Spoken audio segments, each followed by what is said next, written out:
तो सबसे पहले आता है सेक्शन जो है 1। सेक्शन 1 है लॉजिकल रीजनिंग। ठीक है। Hello friends, welcome to my channel. आज का टॉपिक है बहुत ही इंटरेस्टिंग टॉपिक होने वाला है। देखिए कि अभी olympiad exams, maths olympiad exam आने वाली है, राइट। लेकिन उसके पहले हमें पता होना चाहिए कि कितने क्वेश्चंस एग्ज़ाम में आते हैं, कैसे कैसे टॉपिक्स पूछे जाते हैं, कौन से टॉपिक में से कितने क्वेश्चंस आते हैं, लॉजिकल रीजनिंग में कितने क्वेश्चंस आते हैं, वो सब हम इस वीडियो में देखने वाले हैं। तो आखिरी तक बने रहिए दोस्तों। यहाँ पे देखिए, जो ओलंपियाड की एग्ज़ाम्स होती है, मैथ्स ओलंपियाड, अभी ये मैं 4th स्टैंडर्ड के लिए लेके आया हूँ। 5th स्टैंडर्ड के लिए भी मैं वीडियो बनाऊंगा, 6 के लिए भी बनाऊंगा कि कैसे पेपर पैटर्न रहता है। देख सकते हैं कि टोटल 35 क्वेश्चंस रहेंगे यहाँ पे। ठीक है, 35 क्वेश्चंस रहेंगे। अब 35 क्वेश्चंस जो है वो कैसे रहेंगे, तो सबसे पहले आता है सेक्शन जो है 1। सेक्शन 1 है लॉजिकल रीजनिंग। ठीक है, लॉजिकल रीजनिंग में 10 क्वेश्चंस आते हैं। हर एक क्वेश्चन का 1 मार्क रहता है। ठीक है, तो ऐसे 10 क्वेश्चंस आएंगे। Then next is mathematical reasoning. अब मैथमेटिकल रीजनिंग में वहाँ पे भी 10 क्वेश्चंस आने वाले हैं। उसकी भी वैल्यू यानी 1 मार्क का 1 क्वेश्चन रहने वाला है। फिर next topic is everyday mathematics. Everyday mathematics में भी 10 क्वेश्चंस रहेंगे। नंबर ऑफ क्वेश्चंस 1 मार्क के लिए एक एक रहेगा। फिर लास्ट आता है अचीवर्स सेक्शन। अचीवर्स सेक्शन में 5 क्वेश्चंस रहेंगे।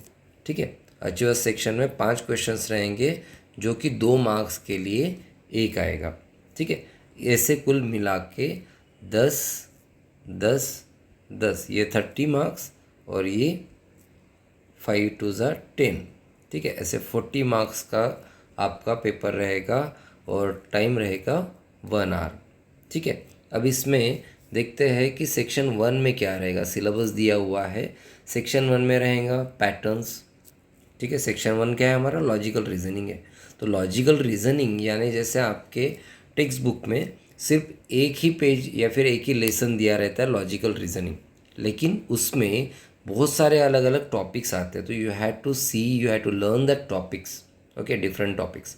सो जैसे पैटर्न्स है, देन अल्फ़ाबेट टेस्ट है, देन कोडिंग डिकोडिंग है, रैंकिंग टेस्ट है, देन मिरर इमेजेस है, ज्योमेट्रिकल शेप्स है, सॉलिड्स है, एम्बेडेड फिगर्स है, डायरेक्शन सेंस टेस्ट है, पॉसिबल कॉम्बिनेशंस है, analogy and classification, then clock and calendar. इतने सारे टॉपिक्स आपके लॉजिकल रीजनिंग में आते हैं। तो इनमें से 10 क्वेश्चंस यानी किसी भी टॉपिक पे एक क्वेश्चन, ऐसे 10 क्वेश्चंस वहाँ पे आएंगे पेपर में। Then section 2 is mathematical reasoning. Section 2 क्या है हमारा, मैथमेटिकल रीजनिंग। तो मैथमेटिकल रीजनिंग में आपको numerals, number names, number sense, more than 4 digit number, यानी जितने भी आपके लेसन्स हैं मैथ्स के दिए हुए, उसमें से कुछ क्वेश्चंस आएंगे। ऐसे 10 क्वेश्चंस रहेंगे। Then everyday mathematics. Everyday mathematics में जैसे सिलेबस एज पर सेक्शन 2, जो सेक्शन 2 है इसमें से ही ये क्वेश्चंस आएंगे एवरीडे मैथमेटिक्स के लिए। ठीक है, then last is achievers section. तो अचीवर्स सेक्शन में हायर ऑर्डर थिंकिंग स्किल्स रहते हैं।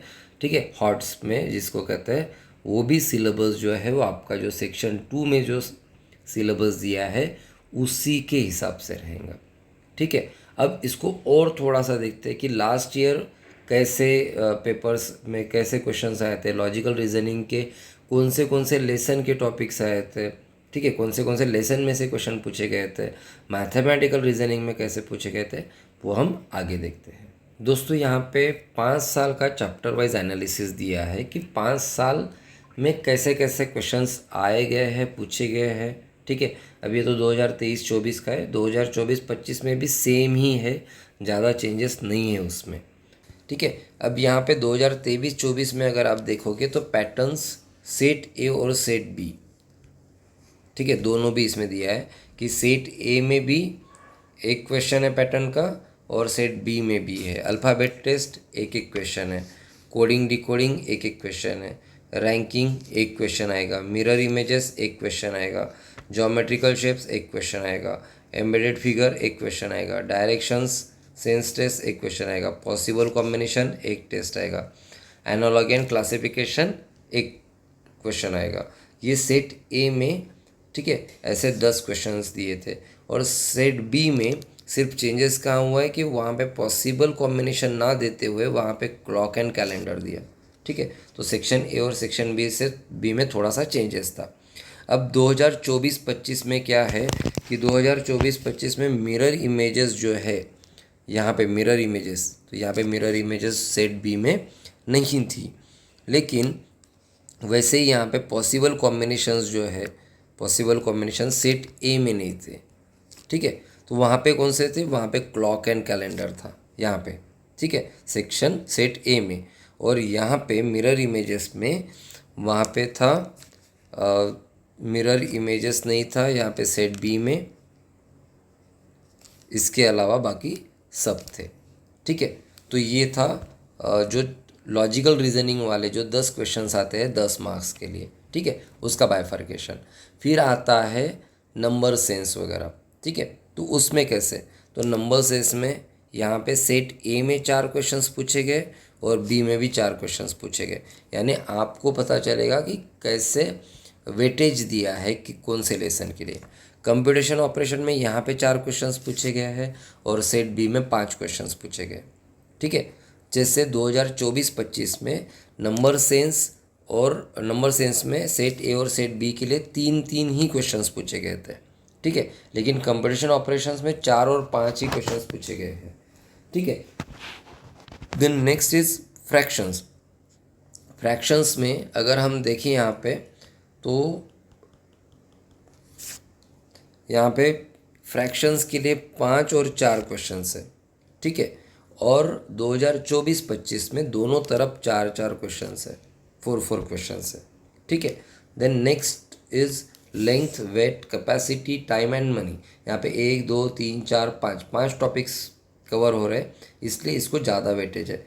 तो 2023-24 में सेक्शन ए में यानी सेट ए में 7 क्वेश्चंस पूछे गए थे और सेट बी में 6 क्वेश्चंस पूछे गए थे।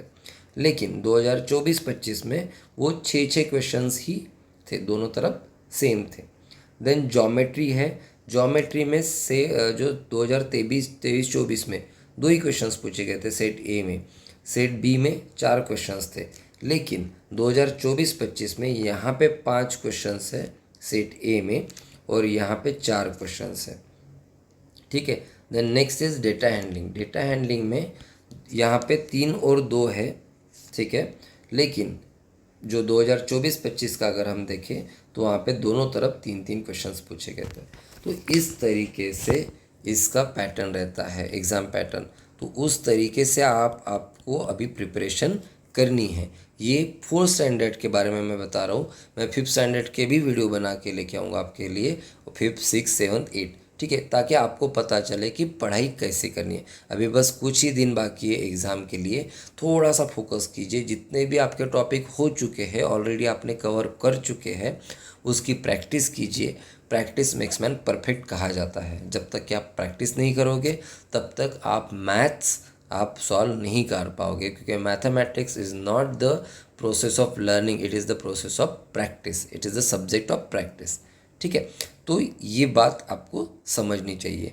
हम नेक्स्ट देखते हैं अभी कि और उसमें क्या करना चाहिए। जैसे आप यहाँ पे देखो बताया गया है कि tips for parents to use previous years paper better.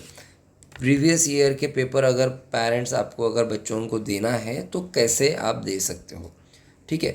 यहाँ पे क्या करना है कि पहले तो पूरे कॉन्सेप्ट क्लियर होने चाहिए, तभी आप पेपर्स दे सकते हो, क्योंकि पूरा सिलेबस पे आएगा, राइट, होल सिलेबस रहेगा।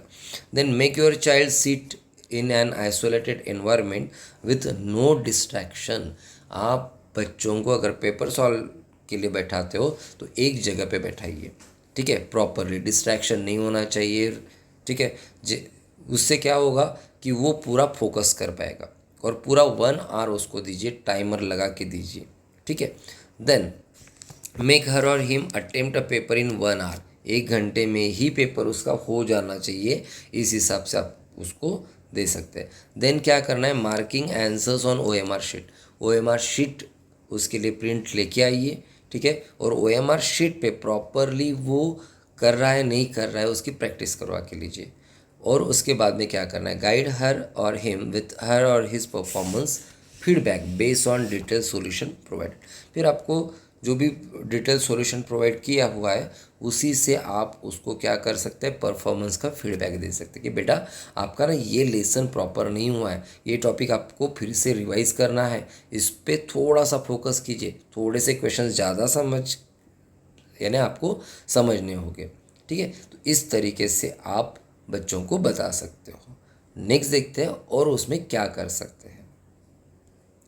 दोस्तों यहाँ पे गाइडलाइंस दिए है फॉर द कैंडिडेट्स। अब गाइडलाइंस कैसी है कि पहले तो टोटल क्वेश्चंस आते हैं 35, ठीक है, 35 क्वेश्चंस आएंगे, 1 आवर रहेगा। ओके, 1 आवर में आपको सॉल्व करने हैं और 35 क्वेश्चंस है, लेकिन ये पेपर 40 मार्क्स के लिए है। ठीक है, आपको OMR शीट दी जाएंगी। OMR शीट आपकी एग्ज़ाम शुरू होने के पहले दी जाएंगी। ठीक है, आपको वो पूरी फिल करनी है। ठीक है, पूरी इन्फॉर्मेशन आपको उसमें फिलअप करनी है। देन आपका नाम लिखना है, school code, class, section, roll number, mobile number, OMR sheet. ठीक है, वो पूरा आपके OMR शीट पे लिखना है।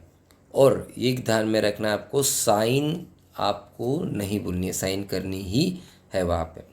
ठीक है, देन आपको जो भी रिज़ल्ट है वो आपको आपके मोबाइल नंबर पे मिल जाता है। पेपर पैटर्न जैसे मैंने बताया कि लॉजिकल रीजनिंग के 10 क्वेश्चंस रहते हैं, मैथमेटिकल रीजनिंग के 10 क्वेश्चंस रहेंगे, एवरीडे मैथमेटिक्स के 10 क्वेश्चंस रहेंगे, और अचीवर्स सेक्शन जो जिसमें हॉट्स आते हैं 5 क्वेश्चंस रहेंगे, 2 मार्क्स के लिए 1 क्वेश्चन रहेगा। ठीक है, ऑल क्वेश्चंस आर कंपलसरी। आपको सभी के सभी क्वेश्चंस कंपलसरी है, 35 questions you have to solve. Okay, negative marking नहीं रहेंगी, कैलकुलेटर आप यूज़ नहीं कर सकते हो। There is only one correct answer, 4 में से सिर्फ एक ही करेक्ट आंसर रहेगा। सो आपको सिर्फ एक ही ऑप्शन चूज़ करना है। ठीक है, ऑप्शन चूज़ करने के लिए आप HB पेंसिल या फिर ब्लू या फिर ब्लैक बॉल पेन यूज़ कर सकते हो। ठीक है, आंसर कैसे आपको टिक करना है या फिर डार्क करना है, तो जैसे यहाँ पे दिया हुआ है ऐसे ही डार्क करना है। ठीक है, अगर आप थोड़ा सा भी ऐसा छोड़ देते हो, वाइट दिख रहा है, तो OMR शीट स्कैन नहीं होती है, और स्कैन ना होने की वजह से आपने आंसर दिया भी होगा तो भी हो सकता है वो कंप्यूटर में ना आए। ठीक है, इसीलिए आपको उसको प्रॉपरली डार्क करना है। ठीक है, रफ वर्क के लिए आपको नीचे जगह प्रोवाइड की जाती है, ब्लैंक स्पेस, उसी में आपको रफ वर्क करना है। देन OMR शीट जो है वो इन्विजिलेटर के पास में चली जाएंगी आखिरी में, और जो भी इंफॉर्मेशन है, डिटेल्स है, वो आपको फिलअप करनी है पेपर के अटेम्प्टिंग के पहले ही। ठीक है दोस्तों, यहाँ पे चैप्टर वाइज एनालिसिस हम देखते हैं 2023-24 का, और 24-25 का भी मैं बताता हूँ।